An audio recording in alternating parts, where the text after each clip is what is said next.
There's these shows that just come around about every decade or so that just hits, Whether it's the tone being right or the pop culture meaning behind it, TV's always had those shows that feel so cozy.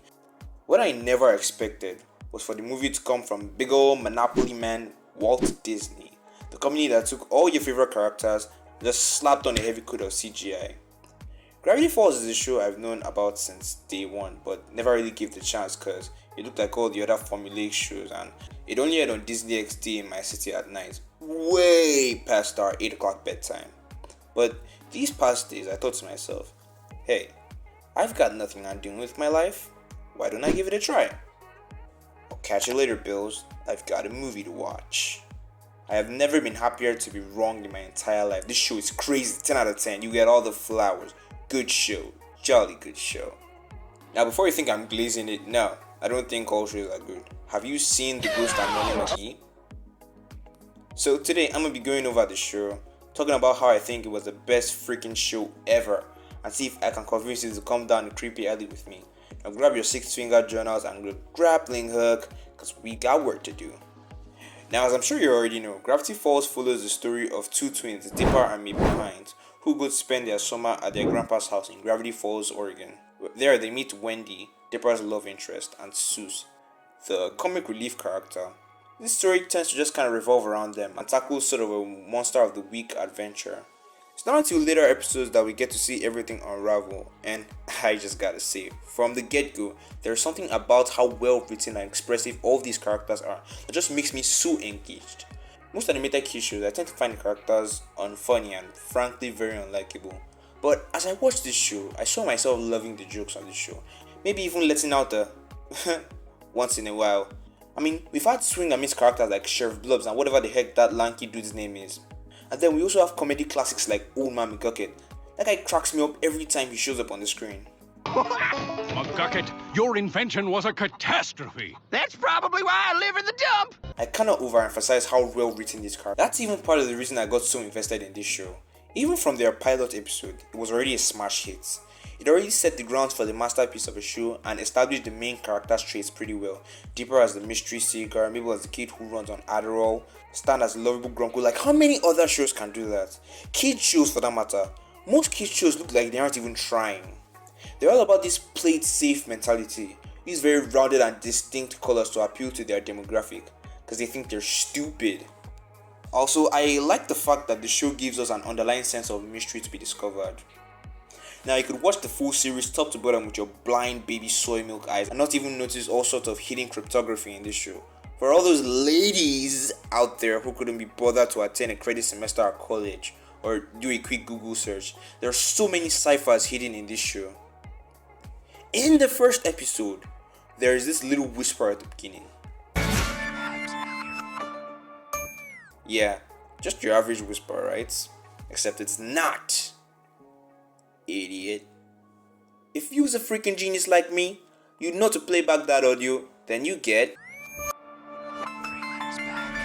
another clue. That's where we use Caesar ciphers, where we push the alphabet down by a number of letters to unlock the cryptogram. Now, this show doesn't explicitly tell us what to do with these 3 letters back or what it means. We just kind of figure it out. So, I don't know how the dumb beta kid watching this would have even known how to decode the Caesar cipher or even what a Caesar cipher is. But yeah, that's pretty much the whole show. And they even introduced more of these ciphers. A1Z1, Adbash, Visionary, which sounds like some kind of dressing, I don't know. And I gotta tell you, these Gravity Falls mothercluckers love their cryptograms. Even in the final episode, where Megaddon 3, which was meant to serve as closure for the series, they still had to go in and put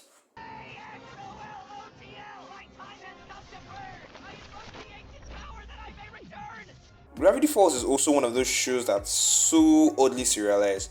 Like, going into your average cartoon, you can basically jump in on any episode and still be caught up. But that's not the deal with Gravity Falls. There are so many key hidden details in every scene that it's just ridiculous. Like, take a look at this shot from season 1 episode 1 pilots. Yep, if you zoom in, you can see this bald man peeking at the kids in the bushes. Okay, so what? Lots of adult men peek behind bushes. Now look at this episode. There he is again. In episode 8, we finally get an answer to who he is. Blendin Benjamin Blandin, time traveler from the year 2012. And after the whole Dipper and Mabel shenanigans, during the post-credit scenes, can you even call it a post-credit scene? Whatever. During the post-credit scene, we see him picking up the anomalies from those exact locations. This just goes to show the care and thought Hirsch and his team put into the creation of this movie. Or have they been foreshadowing the great Uncle Ford appearance from one of Stan's flashbacks? Incredible. The writing of this show is also very top-notch in my opinion, and I'm not just talking about the characters either. Apart from the random escapades they get involved in every Tuesday, they also have these very heartfelt and touching moments, which I just don't think gets touched very well in other kids shows. Like when Mabel makes fun of Dipper for being short, and later in the episode we get to find out that it's because Dipper always makes Mabel feel inferior.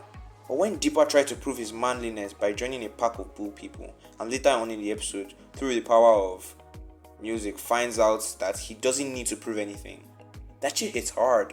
And you know what? We actually get to see these plot points get resolved at the end. Stan and Ford strengthen their relationship as brothers. I mean, we didn't get to see it on display on screen, but hey, it's strengthened.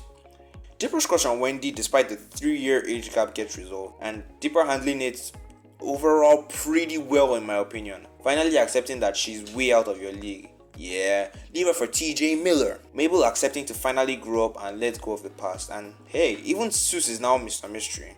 Still a very poor decision, but you know, it's all good. It's these moments like that that we don't really see in other cartoons these days. Don't get me wrong, I love Adventure Time. Okay, I mildly enjoy it. Okay, fine, I hate it. I never really understood the plot, everything looked over the place and I hated everything about it. And I'm sure it must have been fun for a lot of people back then. But let's face it, it's dog shit compared to Gravity Falls. Sorry, dog feces.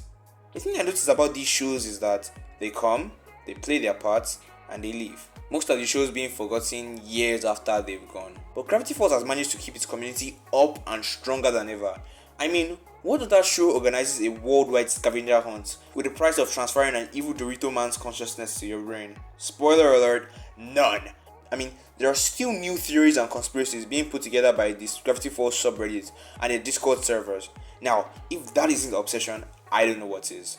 There was even an ARG that I recently discovered called thisisnotawebsite.com, which contains all these little interactive clues and fun little Easter eggs into the Gravity Falls fandom. I was so fanboy when I found this out, and it was honestly a very fun experience. Also, side note, can we just take a second to appreciate how much range voice actor Alex Hirsch has? He plays Stan, Seuss, which is already impressive enough, Old Man McGucket, Dippy Fresh, Quentin Tremblay, Schmebulak, and so many others that I forgot. I mean, he's literally the Justin Roiland of kids programming, who coincidentally is also in this show. Remember Blendin? Another one of my big mysteries with this show is how they got away with some of the jokes they made in the show. I mean, look at this scene. To start meeting girls, I would like to see you settled before I ascend to heaven and live with the angels. And with Grandpa. No, he is not there. That has to be the darkest moment I've ever seen in any kids show. Besides Marcy getting stabbed. Come on, nothing can top that. There was this one episode where Dipper had to go ghost busting for the Northwest. I think it was called the Ghost Bursting with Northwest. I don't know. And there was this scene which the gargoyles started coughing up blood. G rating, might I add. And also this scene which just got me rolling on the floor.